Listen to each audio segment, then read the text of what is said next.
शरद पवार यांच्या राष्ट्रवादीमध्ये जयंत पाटील यांच्या विरोधात काहीसा नाराजीचा सूर असल्याची चर्चा आहे। जयंत पाटील यांनी जवळच्या लोकांना संघटनात्मक पदावर नियुक्त केल्यामुळे ही नाराजी ओढवलेली आहे।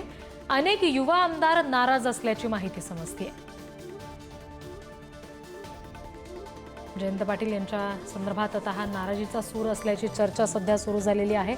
त्यांनी त्यांच्या जवळच्या लोकांना संघटनात्मक पद दिलेली आहेत आणि त्या दृष्टीने आता युवा आमदार नाराज झालेत अशी चर्चा सध्या सुरू झालेली आहे। जवळच्या लोकांना त्यांनी या पदावर नियुक्ती दिल्यामुळे ही नाराजी असल्याचं समजतंय। शरद पवार यांच्या राष्ट्रवादीमध्ये जयंत पाटील यांच्या विरोधात हा नाराजीचा सूर असल्याची बातमी समजते। आणखी तपशील घेऊया। प्रतिनिधी धनंजय दळवी आपल्याशी जोडले गेले त्यांच्याकडून। धनंजय, नेमके हे कोण युवा आमदार आहेत जे नाराज झालेले आहेत आणि कुठल्या पदांवरून ही नाराजी आलेली आहे? सिद्धी, खरं तर आपण जर पाहिलं तर राष्ट्रवादी काँग्रेस शरदचंद्र पवार पक्षामध्ये गेल्या काही दिवसांपासून जे नवीन नियुक्त्या आहे विविध विभागाच्या।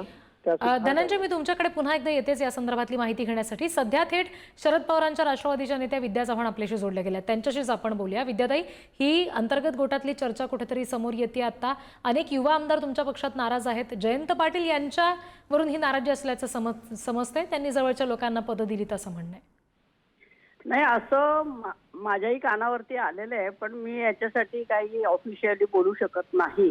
कारण शेवटी जयंत पाटील साहेब अध्यक्ष आहे। जो कोणी अध्यक्ष असतील त्याच्या विषयी थोड्याफार कुरबुरी साधारण असतातच, परंतु ह्याच्याविषयी जयंत पाटील साहेब किंवा पवार साहेब याच्याविषयी जास्त चांगल्या प्रकारे सांगू शकतील।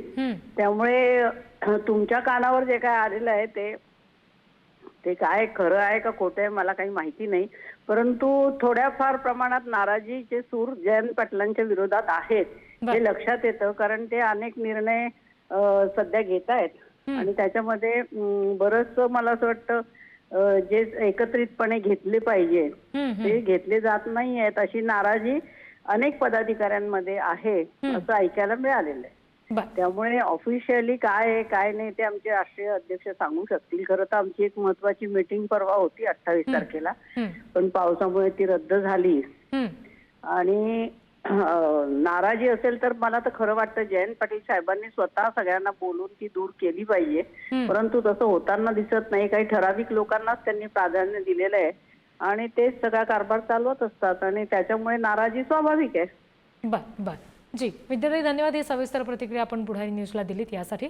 पुन्हा एकदा आपण प्रतिनिधी धनंजय यांच्याशी याबाबत बोलणार आहोत। धनंजय, नुकताच आपण विद्याताईंची प्रतिक्रिया सुद्धा ऐकली। त्यांचं सुद्धा म्हणणं आहे की कुठेतरी अशा कुरबुरी कानावर येत आहेत, सगळ्यांशी बोलून निर्णय घेतला गेला पाहिजे। आता जर विद्या चव्हाण यांच्याकडून सुद्धा या गोष्टीला दुजोरा मिळत असेल तर नेमकं काय घडतंय शरद पवारांच्या राष्ट्रवादीच्या या अंतर्गत गोटात?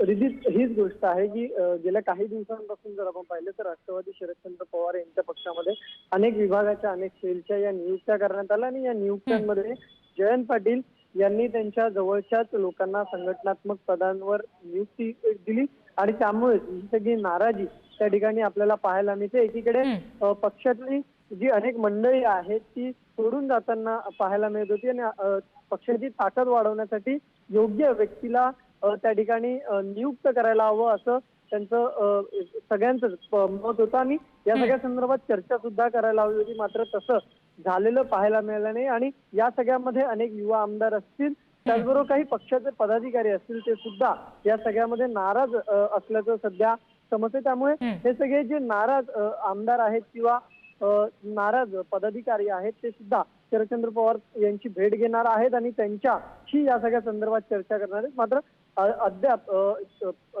जर आपण पाहिलं तर या सगळ्यामध्ये ही भेट कधी होणार या सगळ्या संदर्भातली सुद्धा अद्याप माहिती मिळालेली नाहीये। मात्र या सगळ्या संदर्भात चर्चा व्हायला हवी, अशा पद्धतीने परस्पर निर्णय जो आहे तो घेतला जाऊ नये अशी एकंदरीत भूमिका पाहायला मिळते आणि त्याचबरोबर अनुभवी लोकांना त्या पदावर ठेवलं पाहिजे अशी सुद्धा मागणी या पदाधिकाऱ्यांची असलेली सुद्धा माहिती सध्या आपल्याला मिळते। जी, अगदी धनंजय, धन्यवाद या सगळ्या तपशिलांसाठी।